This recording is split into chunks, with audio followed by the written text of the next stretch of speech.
Sup nerds, I'm Tom. I'm Wes. We're Never Board Gaming, and we're taking a look at the prototype for Omen and 2 of its expansions on Kickstarter right now.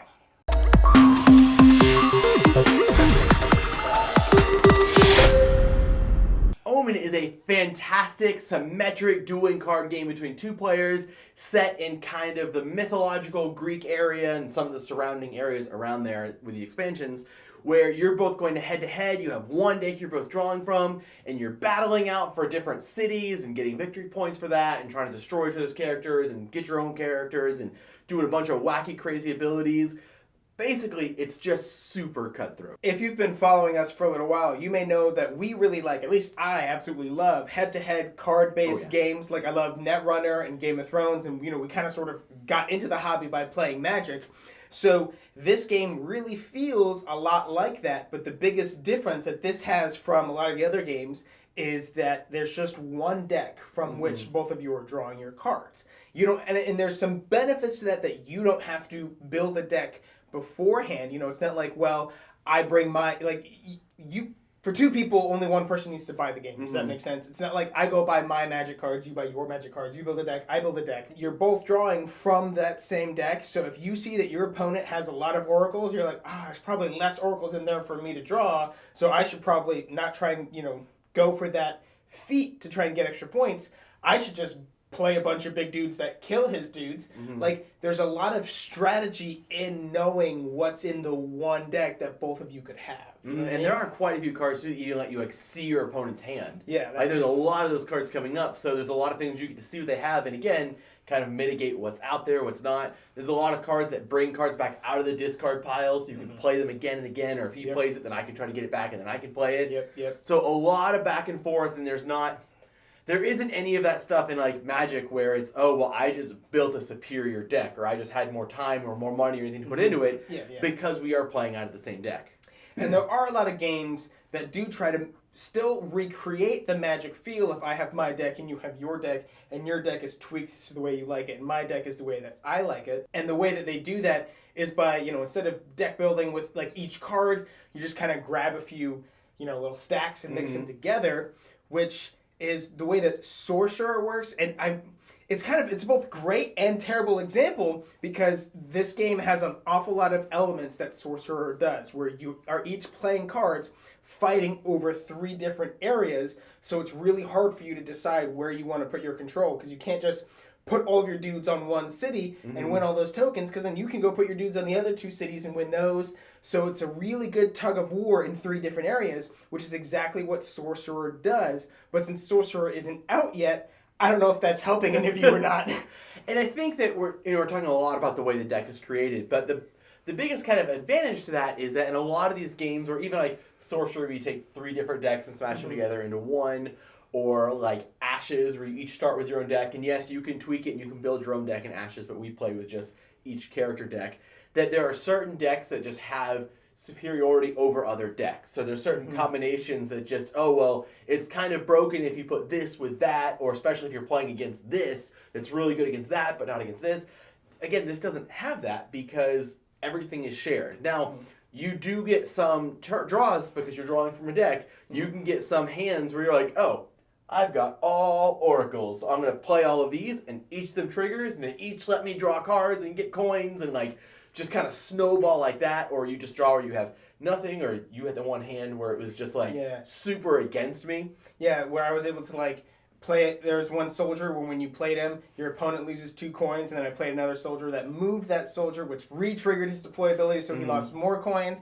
And then I had another hero card that was kind of a denial, so he was like, great, I just lose my whole next turn. So there is something to be said about the power level of these cards. It's kind of that if everything's broken, nothing is broken. It's not as crazy as, I'm going to use the example of Sorcerer again, but really that Sorcerer was kind of modeled off of the Epic card game, which is another White Wizard game. So, and that was the whole idea, was if everything's broken, nothing is broken. So it's real crazy. It's not that high. It's higher than your average game where you really need to build up, before the power level starts affecting. And I guess that's another thing, is that there is no build-up. No. Your first turn, you can hit the ground running pretty hard. It's partly because you start with a good bit of coins and a good bit of cards. So even if you go first and you have the negative of you only get 2 wealth actions, you either get 2 coins instead of 4 coins, or however you do that. Like it still means you start with 4 cards and 6 coins, which you can do a lot with. Not only is the power level pretty high, but also, like you said, like 4 cards and 6 coins, you never really feel too starved. With a couple caveats, it's really the... Like when someone's taking all your coins away every turn. Well, this one, the Fires in the East, it's written right there, I could have just read that. Fires in the East had a lot more cutthroaty in the aspect of, getting rid of somebody's cards and getting rid of somebody else's coins. There is some still burning of your opponent's hand in the core game, but this one felt a lot more cutthroat. But with the exception of using this expansion, I felt like, while I couldn't do everything, I still could do a lot on my turn. I always hate it. Being resource starved in any game is really, just bothers me. People say, oh, but that means it's really efficient. Efficiency, it's kind of like a better word for unfun. If I have all these cards but only ever have enough money to play like one, that's so boring. But I can always, there are some times when you're really going to play one card, but it's a big card. Yeah, playing games should not feel like I'm balancing my monthly budget. And, make sure every penny is allotted to where it needs to be and everything's balanced. It should be fun. It should be wacky, and I should be balancing your budget is fun, man. What are you talking about? I really like the spread and the different ways that you get victory points in this game, because especially the different expansions add other ways to get victory points. But the basic 2 ways is you have your feats, not like on the bottom of your legs, but you have the different gods that you're trying to please, and each one you have to do a certain task to make them like you or to gain their favor or whatever the flavor is in this game for that. Flip them over. You flip them over and then you get those 2 victory points. So either be, you have an oracle in every city, or you have a beast in every city, or you have one city with 5 cards. It's a cool way that those are out there of kind of goals and tasks to do, not just in the way you play, but I'm going to play this way to get this goal. And the other main way that you get victory points is when you're battling over the cities. And even that if you win the battle, you get 2 victory points or a special ability and 1 victory point. So you get your victory points, and then you can flip them over and lose one of those 2, but you gain a special ability that a lot of times, can really pay off. But it's that mitigation of, doing 1 or 2 or maybe even 3 of them is really helpful. But if you, burn all of those and you're losing, 4 or 5 victory points for all your special abilities, then you may be feeling like you're crushing it, but your opponent just has a lot more victory points with less tokens. Yeah, well, I was saying earlier, there aren't a lot of things in this game that are super tight. Victory points are tight. Yeah. 1 victory point matters a lot. So don't, when you look at that ability, not like I'm telling you how to play your game, but don't just look at it and be like, oh, I can do that next turn, I can do that next turn, I can do that next turn. You really got to decide if it's worth that 1 point to trigger this right now. Draw 2 cards and gain 2 coins. That's pretty good. But if you're I guess I could use those 2 coins. No, dude, you need to know what to spend those coins on. Those coins need to get you victory points. Oh, yeah, absolutely. And I even like the fact that the game is over once you hit one of the end game conditions. It's not a negative for me when games say, finish the current round, then play 1 additional round. And if it's Tuesday, play an additional round. That's not a bad thing because it gives people a good way to catch up. But again, since this is head-to-head and super cutthroat, you can have really good strategies where you're I'm going to do this and that and end the game. Yeah, the fact that you hit the ground running so hard makes that such an easy thing to do, really.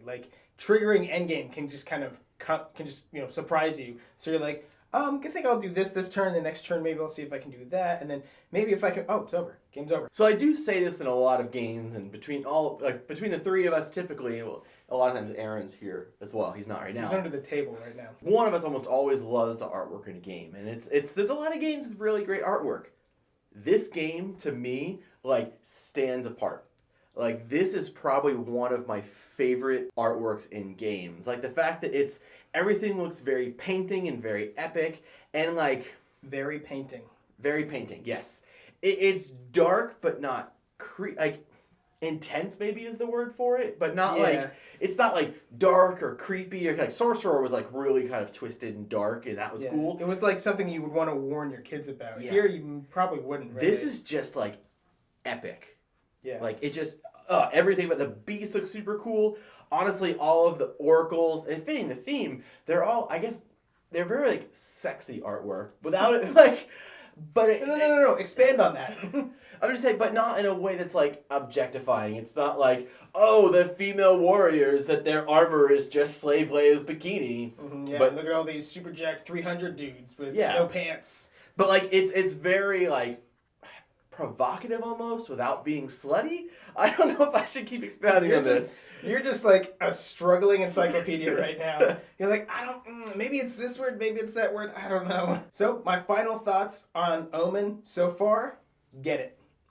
Get it now. Seriously, back it at whatever the highest level is. And again, usually when we do Kickstarter previews, we don't really know all the available stretch goals that there are. So if there is more than just these 3 boxes, get however many boxes there are. Like, all the expansions do really, we were saying that this one was more cutthroat and this one has more epic card. Like, it's just more stuff for you to add to the deck and the tiles and stuff. So it's just more variability and more options. But you probably don't want to have it all mixed in together all the time, right? Because you're going to dilute your pool, and a lot of cards trigger off of like cards, and so you want to have the concentrations of those types of cards. Yeah, having oracles in one in each city is what one of your feats is. But each of these expansions adds not just new cards, but new card types. There are no oracles in here or here unless they just forgot to give them to us. But I think Omen is a game that pretty much any gamer should own. Really, any board gamer, any Magic player, anybody who likes LCGs like Netrunner or Thrones or L5R, anything like that.